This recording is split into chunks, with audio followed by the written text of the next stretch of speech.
मुंबई पालिकेमध्ये जर काही चुकीचं झालं तर तुम्ही चौघे जबाबदार। भाजपचे मुंबई अध्यक्ष अमित शाह यांची महापौर रितू तावडेंसह शिक्षण समिती अध्यक्ष राजेश शिरवाडकर, प्रभाकर शिंदेंना तंबी।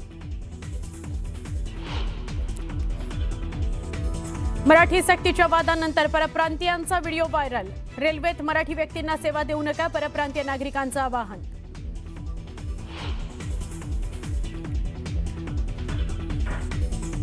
मराठी बोलण्यात कमीपणा वाटत असेल तर निघून जा।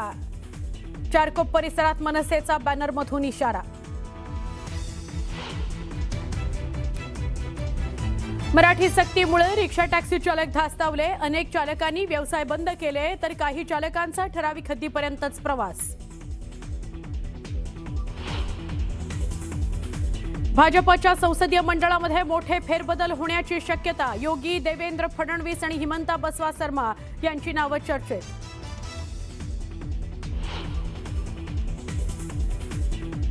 मुंबई महापालिका विद्यार्थ्यांसाठीची उत्तनच्या केशवसृष्टीतील सहल वादात। विद्यार्थ्यांवर विचारधारा लादण्याचा प्रयत्न होतोय, काँग्रेसचा आरोप। अश्लील मजकूर प्रकरणामध्ये गुन्हा। रुपाली चाकणकरांकडून तक्रार दाखल। खोटी आणि दिशाभूल करणारी माहिती प्रसारित करून बदनामी केल्याचा आरोप। आणि साखरेचा दर महागला। कटिंग चहाचे दर 15 रुपयांवर जाणार असल्याची माहिती। टी कॉफी असोसिएशनच्या बैठकीमध्ये दरवाढीचा निर्णय होण्याची शक्यता।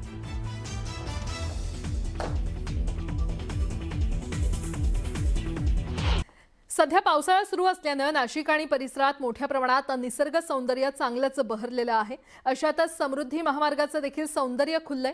इगतपुरी जवळील समृद्धी महामार्गाचं सौंदर्य चांगलंच खुललेलं आहे। ही खास आणि नयनरम्य ड्रोन दृश्य खास न्यूज 18 मराठीच्या प्रेक्षकांसाठी।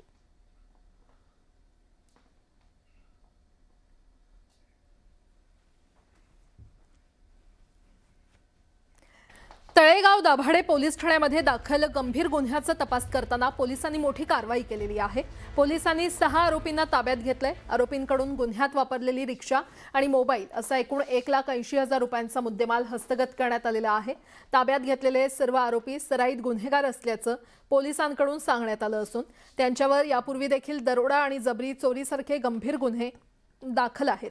मार्गदर्शनाखाली युनिट 4च्या पथकाने ही धडक कारवाई केली असून सर्व आरोपींना पुढील कारवाईसाठी तळेगाव दाभाडे पोलिसांच्या स्वाधीन करण्यात आले।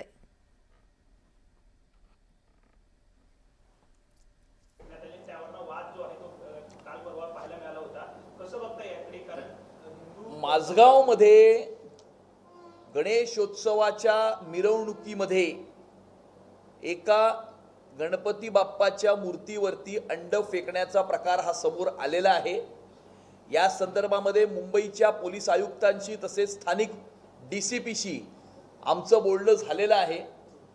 या संदर्भामध्ये त्यांचं पूर्ण इन्व्हेस्टिगेशन हे आज सायंकाळपर्यंत पूर्ण होऊन यामध्ये FIR ही अज्ञात इसमांच्या विरुद्ध रजिस्टर करण्यात आलेलं आहे, परंतु ते अज्ञात इसम कोण होते याच्याबद्दल इन्व्हेस्टिगेशन आजपर्यंत पूर्ण होऊन उद्यापर्यंत जे आरोपी आहेत ते समोर येतील।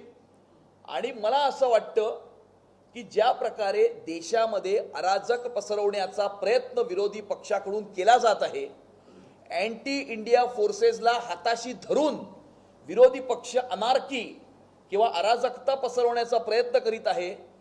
या विरोधी पक्षाच्या प्रयत्नांमुळेच अशा प्रकारच्या देशविरोधी, देशविघातक, समाजविरोधी, समाजविघातक अँटी इंडिया फोर्सेस ज्या आपल्या समाजामध्ये सुद्धा असू शकतात यांना पाठबळ मिळतंय।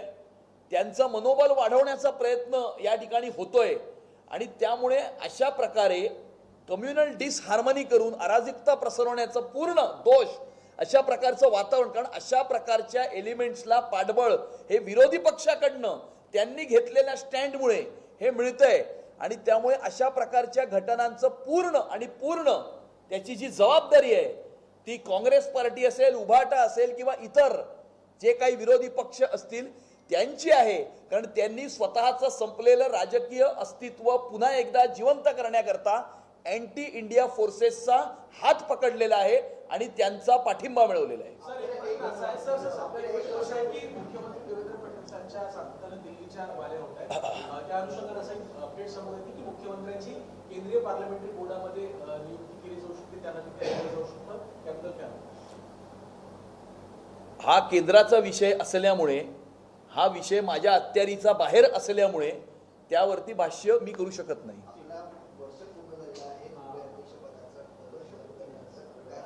एक वर्ष कसं होतं तुम्हाला अध्यक्ष म्हणजे वर्ष कसं होतं? नाही, केंद्रीय भारतीय जनता पार्टीने तसेच राज्यातल्या भारतीय जनता पार्टीच्या नेतृत्वानं आणि तमाम भारतीय जनता पार्टीच्या कार्यकर्त्यांनी जी जबाबदारी अध्यक्ष म्हणून माझ्यावरती टाकली, ऐतिहासिक आणि गेल्या 42 वर्षामध्ये झालं नाही असा भारतीय जनता पार्टीचा महापौर या मुंबईच्या महानगरपालिकेमध्ये विराजमान झाल्याच्या नंतर गेल्या 6 महिन्यामध्ये मुंबईच्या महानगरपालिकेमध्ये क्रांतिकारक आणि आमूलाग्न बदल आणण्याचा प्रयत्न भारतीय जनता पार्टीच्या माध्यमातून हा करण्यात येत आहे. आपण पाहिलं की कशा प्रकारे 2000 अनधिकृत बांधकामही फक्त 4 महिन्यामध्ये महापालिकेने निष्कासित केली, 1400 कोटीचे टेंडर्स रद्द केले, जेम पोर्टल हे आणलं, कॉन्स्टिट्यूशनल व्हॅल्यूजचा अभ्यासक्रम इंट्रोड्यूस करण्यात येत आहे, मुंबई महानगरपालिकेची पहिली AI आणि रोबोटिक्सची लॅबोरेटरी असणारी शाळा याचं उद्घाटन पुढच्या महिन्यात होणार आहे. त्यामुळे ब्रेकनंतर स्वागत. आता बातमी आहे न्यूज 18 मराठीच्या इम्पॅक्टची. काही दिवसांपूर्वी उल्हासनगरमध्ये पोलीस ठाण्यासमोरच्या वर्दळीच्या रस्त्यावर खड्डे पडल्याची बातमी न्यूज 18 मराठीने दाखवलेली होती. या खड्ड्यांमुळे पोलिसांबरोबरच सर्वसामान्य नागरिकांना देखील मोठा त्रास सहन करावा लागत होता. ही बातमी पाहिल्यानंतर पालिका प्रशासनाला जाग आली आहे. पालिकेनं तातडीनं या रस्त्यावरील खड्डे बुजवलेत.